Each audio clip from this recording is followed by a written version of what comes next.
share and subscribe to Vishwasam.in. ఈ రోజున జగన్ రాయి పడింది జగన్కి గాయమైతే రాష్ట్రానికి గాయమైందని మాట్లాడుతూ ఉన్నారు. 15 ఏళ్ల అమర్నాథ్ అడ్డంగా కాల్చేస్తే 15 ఏళ్ల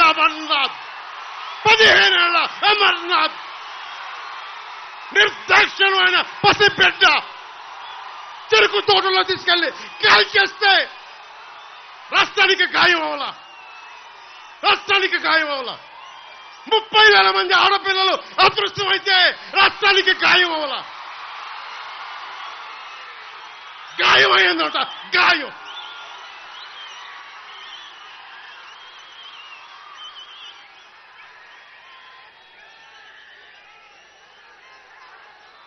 %40 ఉన్న బీసీల రిజర్వేషన్లని 24% తగ్గించి 16,000 మంది బీసీ నాయకులు మనకి అన్ని స్థాయిల్లో అవకాశాలు కోల్పోయారు. నేను 8 మందికి ఎంపీలకు ఇచ్చాను, ఇంతమందికి బీసీలకు ఇచ్చాను. కానీ జగన్ చేసిన ద్రోహం అంబేద్కర్ స్ఫూర్తిని విఘాతం కలిగించింది. 16,000 మంది బీసీలకి నువ్వు 34 నుంచి 24% తగ్గించి బీసీలని అధికారం దూరం చేసావు. అది మర్చిపోక.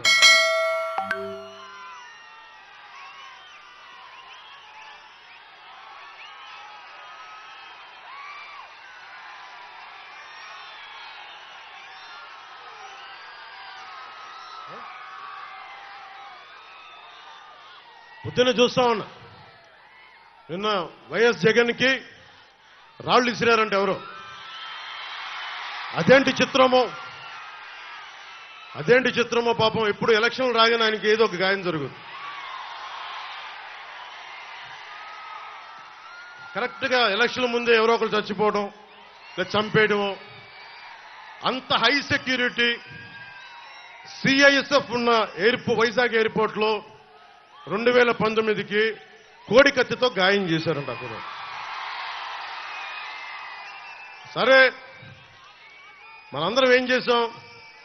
జనం కూడా ఏంటి కదా, మన తిలక్ గారు చెప్పినట్టుగా, దేవరకొండ బాలగంగాధర్ తిలక్ చెప్పినట్టుగా, కొడవగంటి మనకి కుటుంబరావు గారు చెప్పినట్టుగా, మనందరం మధ్యతరగతి మనుషులు. మనందరికీ ఏంటంటే అధికారం ఉన్నోడు డబ్బున్నోడు ఏమి చేసినా దానికి ఒక నైతిక భాష్యం ఇస్తాం. పాపం కాకినాడలో ఉండే ఒక మాఫియా డాన్ ఎవరిని కత్తితో పొడిచినా పాపం ఆయన ఏ పరిస్థితుల్లో పొడిచారో పాపనండి, పాపం చంపేశారు. వైఎస్ వివేకానంద రెడ్డి గారిని ఏ పరిస్థితుల్లో పొడిచారో తెలియదండి మాకు. 30,000 మంది ఆడపిల్లలు అదృష్టమయ్యారని పాపం జగన్ గారు ఏం చేస్తారండి పాపం. ఇది సగటు మధ్య తరగతి మనం చేసే తప్పు. ఇది మన హక్కులను మనం తెలుసుకోవట్లేదు. జగన్కి గాయం అయితే రాష్ట్రానికి అయ్యా గాయం. మీ జెడ్ కేటగిరీ సెక్యూరిటీ ఏం చేస్తుందా? మీ జెడ్ కేటగిరీ సెక్యూరిటీ చూసుకోరా మీరు? మరి చంద్రబాబు గారి మీద రాళ్లు కొట్టించినప్పుడు రాళ్ల వర్షమే కురిపించారా మీరు? అప్పుడు ఏమైపోయినాయి? అప్పుడు రాష్ట్రానికి గాయం జరగలేదా? అంటే మీ మీద ఇంత గులకరాయి పడితేనే గాయం అయిపోయినట్టు. ఏమో ఎవడు చేశాడో. నా సంతాపం నాకు బాధ కలుగుతుంది. నన్ను అడిగారు ఈ రోజున స్టేట్మెంట్ ఇమ్మని చెప్పారు మా పార్టీ వక్తలందరూ. సార్, జగన్ గారికి ఇలా దెబ్బ తగిలింది అంటే నన్ను ఏం చేయమంటారన్న? ఆయనకి కొంచెం మీరు త్వరగా కోలుకోవాలని ఇవ్వంటే ఏమో అది నిజమో అబద్ధమో నాకేం తెలుసు. అతనే ఇలా టక్కుని కొట్టేసుకున్నాడో ఎవరికి తెలుసు? తెలియదు కదా.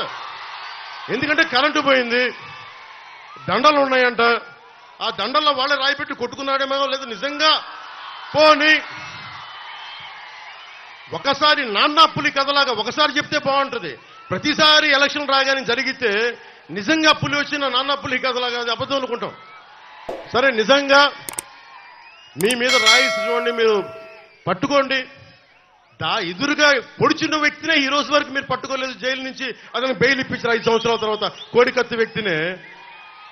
ఈ సెంటిమెంట్ డ్రామాలు దయచేసి ఆపండి. ఈ నాటకాలు భరించలేకపోతున్నాం.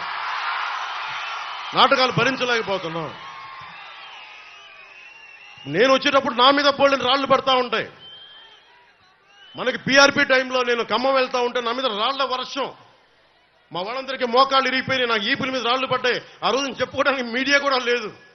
మొత్తం కరెంట్ ఆపేశారు రాజశేఖర రెడ్డి గారి ప్రభుత్వం. మరి దెబ్బలు తిని మేము వచ్చాం. నా స్టేజ్లు కూల్చేశారు. కాదు, నేను ముఖ్యమంత్రి కొడుకుని కాదు కదా, ముఖ్యమంత్రిని కాదు కదా. మన కథలు ఎవరికి తెలియవు, మన కథలు ఎవరికి తెలియవు. జగన్ గారికి ఇంత రాగానే అయ్యయ్యో ఎంత బాధ జరుగుతుందండి, అయ్యయ్యో పాపం.